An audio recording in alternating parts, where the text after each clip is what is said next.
1947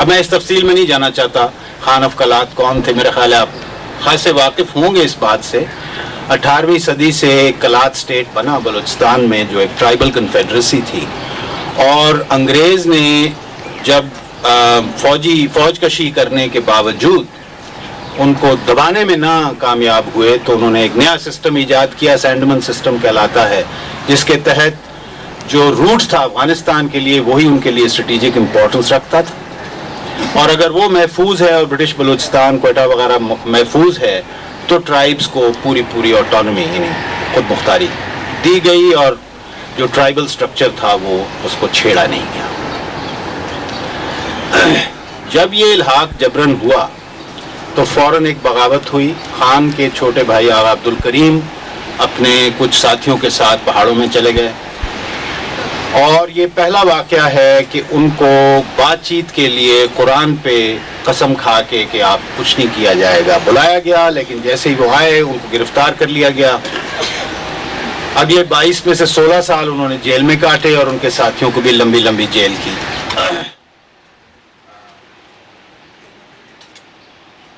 1948 سے 58 تک واقعات 1 یونٹ کے ساتھ منسلک ہیں. ایسٹ پاکستان کی جو بنگالیوں کی میجورٹی تھی اس کو بیلنس کرنے کے لیے ویسٹ پاکستان کو 1 یونٹ بنا دیا گیا اور پروونسز کو ختم کر دیا گیا بلوچستان سمیت. اس کے خلاف بڑا احتجاج بھی ہوا اور بہت جدوجہد سیاسی طور پہ ہوئی. ایوب خان نے جب 58 میں مارشل لاء لگایا تو ایک جواز یہ دیا کہ خان آف کلات اپنے ساتھیوں کے ساتھ ایک بغاوت تیار کر رہے ہیں اور اس کے لیے فوج بھیجی گئی.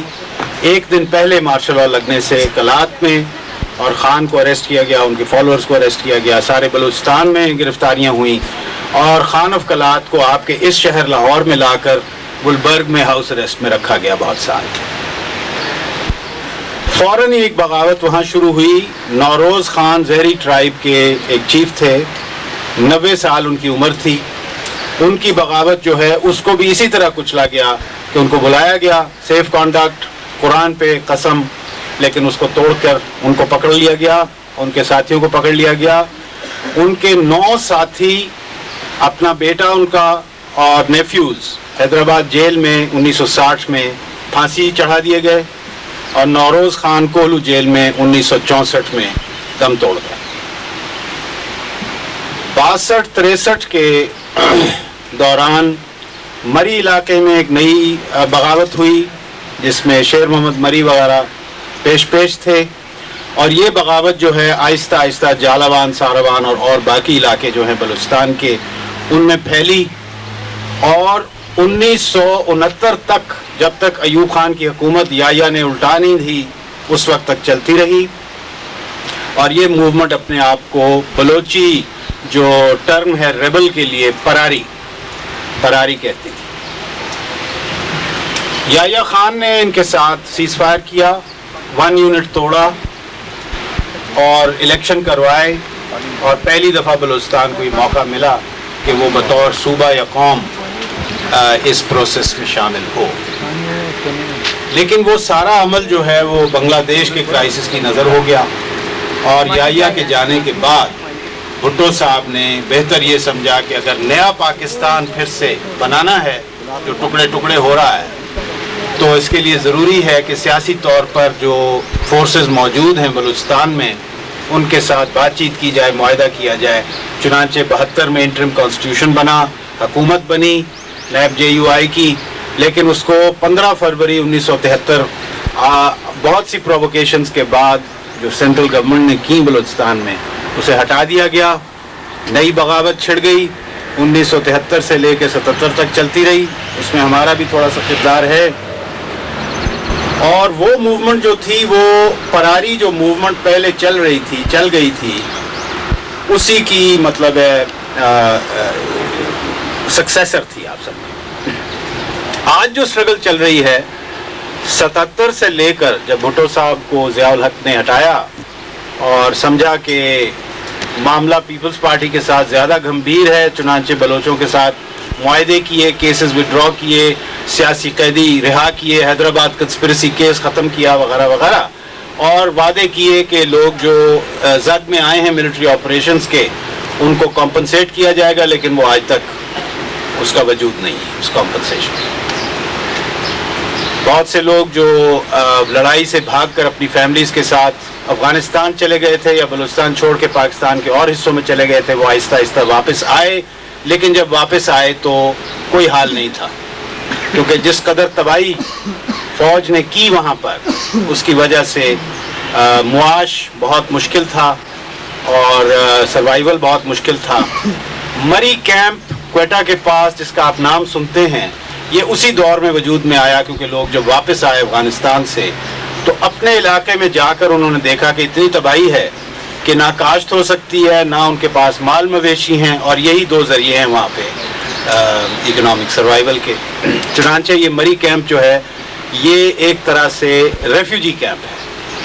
اور اس میں حال ہی میں اس لیے اس کا ذکر کر رہا ہوں، حال ہی میں آپ نے سنا ہوگا کہ پولیس نے جا کے وہاں پر تلاشیاں لیں اور بقول ان کے ہتھیار وہاں سے ملے، اور جو قبرستان ہے اس کو بھی کھود ڈالا وغیرہ وغیرہ، اور کافی وہاں جھگڑا ہوا ہے۔ بلوچستان لبریشن آرمی ایک طرح سے اگین سکسیسر ہے پراری موومنٹ کی اور بی پی ایل ایف کی، اور وہی معاملہ ہے اور وہی جھگڑا ہے، لیکن یہاں پہنچنے کے لیے بہت سے مراحل سے گزرا گیا۔ 1977 میں جب کیسز وڈرا ہوئے، 78 میں جب کیسز وڈرا ہوئے اور لوگ چھوڑے گئے، لیڈرشپ انکلوڈڈ، تو اس وقت کہا گیا کہ یہ جو معاملہ تھا جھگڑا کرنے کا یا آرم اسٹرگل کرنے کا یہ غلط تھا۔ بزنجو صاحب خاص طور پہ پیش تھے اس میں، اور ہمیں چاہیے، بلوچوں کو چاہیے، نیشنلسٹ کو چاہیے کہ وہ مین سٹریم پولیٹیکل پروسیس میں جائیں اور اس سے منسلک ہوں۔ یہ ہوا، اور 88 سے لے کے 99 تک حکومتیں بھی بنی، اسمبلیوں میں بھی گئے، لیکن حاصل پھر بھی کچھ نہیں ہوا۔ جو حقوق نہیں مل رہے تھے وہ پھر بھی حاصل نہیں ہوئے۔ تو حقوق کیا ہیں؟ ظاہر ہے صوبائی خود مختاری، آٹونومی، اور جو وسائل ہیں بلوچستان کے جس میں سوئی گیس شامل ہے، جس نے پورے پاکستان کی انڈسٹریلائزیشن کو فیڈ کیا، اور آپ بھی اس کو استعمال کرتے رہے ہیں، اور صرف جس وقت چیچا وطنی کے قریب گیس پائپ لائن کو بم سے اڑا دیا گیا اور آپ کی گیس بند ہوئی تو آپ کو اندازہ ہوا کہ یہ گیس آتی کہاں سے۔ We have been taking it for granted۔ Saindak ایک بہت بڑا پروجیکٹ ہے، وہاں بلوچوں کو کوئی امپلائمنٹ نہیں ملی، اور وہ اب چینیوں کے حوالے کر دیا گیا ہے۔ 75% پروفٹ وہ لے جاتے ہیں، 24% جو وفاقی حکومت ہے اس کو ملتا ہے، بلوچستان کو 1% ملتا ہے، اور کوئی بلوچ وہاں نہیں ہے۔ گوادر کہتے ہیں بنا رہے ہیں، پورٹ ہے، نیول پورٹ ہے، سٹی ہے، آپ دیکھ رہے ہیں بل بورڈ سارے لاہور میں لگے ہوئے ہیں، وہاں کون جائے گا اور کون انویسٹ کرے گا اس کا اندازہ آپ بخوبی لگا سکتے ہیں۔ بلوچوں کا یہ کہنا ہے کہ ان کی پاپولیشن 7 ملین سے زیادہ نہیں ہے، اگر یہاں 5 ملین باہر سے لوگ آ گئے تو ان کا وجود ختم ہو جائے گا۔ یہ معاملات ہیں، اور ان کو حسب معمول فوجی حکومت جو ہے مشرف صاحب کی، وہ اسی انداز میں حل کرنا چاہتی ہے جیسے کہ ماضی میں کرتے رہے ہیں، وہ یہ کہ ملٹری فورس کے ذریعے ان کو کسی نہ کسی طرح دبا دیا جائے، لیکن یہ ممکن نہیں ہے۔ یہ جتنی تاریخ ہے 58 سال کی، وہ یہ بتاتی ہے کہ بلوچوں کو نقصان تو پہنچایا خاصا گیا، لیکن ملٹری آپریشن کے ذریعے کوئی مسئلہ حل نہیں ہوا، اور نہ ہی ہوگا۔ نہ یہ بلوچوں کو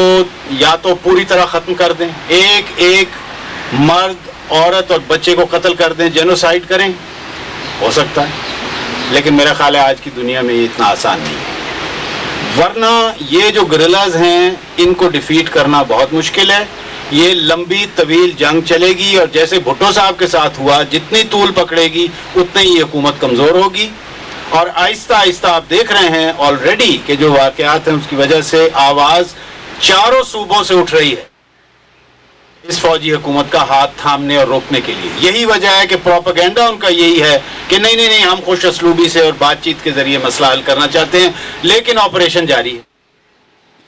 تو یہ دوغلا پن، یہ دوغلی پالیسی جو ہے، یہ کسی سے ڈھکی چھپی نہیں ہوئی ہے۔ اگر آپ ڈیرا بگٹی چلے جائیں، نہ بھی جائیں، کوئٹہ چلے جائیں، جا کے لوگوں سے بات کریں، آپ کو خود ہی اندازہ ہو جائے گا کیا ہو رہا ہے۔ بگٹی صاحب جو ہیں ان کے نیشنلسٹ کریڈینشلز کو اتنے کلیئر نہیں ہیں کیونکہ ماضی میں انہوں نے بھٹو صاحب کے ساتھ کلیبریٹ کر کے گورنر بن کے اور یہ فوجی آپریشن لانچ کیا تھا 1973 میں. اس وقت سے جب سے انہوں نے ریزائن کیا وہ اسی کوشش میں ہیں کہ اپنے نیشنلسٹ کریڈینشلز دوبارہ اسٹیبلش کریں. اگر بگٹی صاحب کو کل آج ایک ڈیلیگیشن جا رہا ہے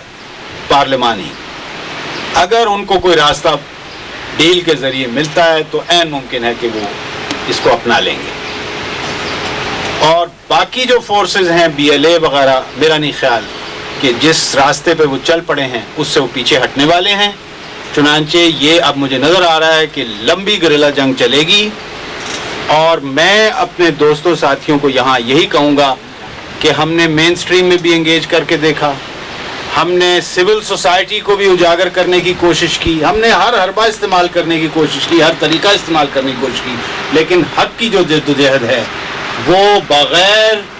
فورس کو فورس سے میٹ کیے حاصل نہیں ہو سکتی. چنانچہ بلوچ آج آپ کو راستہ دکھا رہے ہیں, باقی آپ کی مرضی. Thank you.